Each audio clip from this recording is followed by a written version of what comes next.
শাকিবকে নিয়ে কোনো মন্তব্য করতেও ভয় লাগে, এমন মন্তব্য করেন ঢাকায় চলচ্চিত্রের জনপ্রিয় অভিনেত্রী অপু বিশ্বাস। বিগত কয়েক বছর ধরে শাকিব খানের ব্যক্তিগত ও পেশাদার জীবন নানা বিতর্কের কেন্দ্রবিন্দুতে থাকলেও অপু বিশ্বাস শাকিবের কাজ এবং তার পরিবারের প্রতি দায়িত্ববোধের প্রশংসা করেছেন। তিনি বলেন, শাকিব যে স্বপ্ন দেখেছেন এবং তার ক্যারিয়ার ও ব্যক্তিগত জীবনে যা অর্জন করেছেন তা সত্যিই গর্বের বিষয়।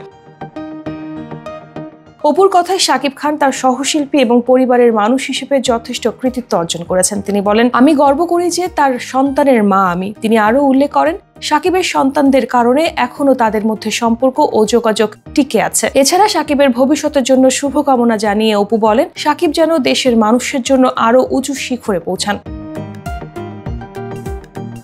এদিকে 2008 সালে অপু বিশ্বাস ও শাকিব খান বিয়ে করলেও তা প্রকাশ্যে আসে 2017 সালে।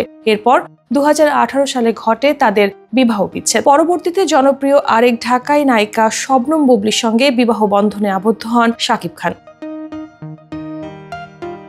সম্প্রতি শাকিবকে নিয়ে শবনম বুবলির মন্তব্যের উত্তরে অপু বিশ্বাসের প্রতিক্রিয়া নিয়ে সৃষ্টি হয় বিতর্ক। তবে এসব বিতর্কের মাঝেও নতুন প্রজন্মের অভিনেত্রী সাবিলা নূরের প্রশংসা করেন অপু বিশ্বাস, যিনি শাকিব খানের বিপরীতে তাণ্ডব ছবিতে প্রথমবার অভিনয় করেছেন। অপু বলেন, সাবিলা নূর ভাগ্যবান এমন বড় তারকার সঙ্গে কাজ করার সুযোগ পেয়ে।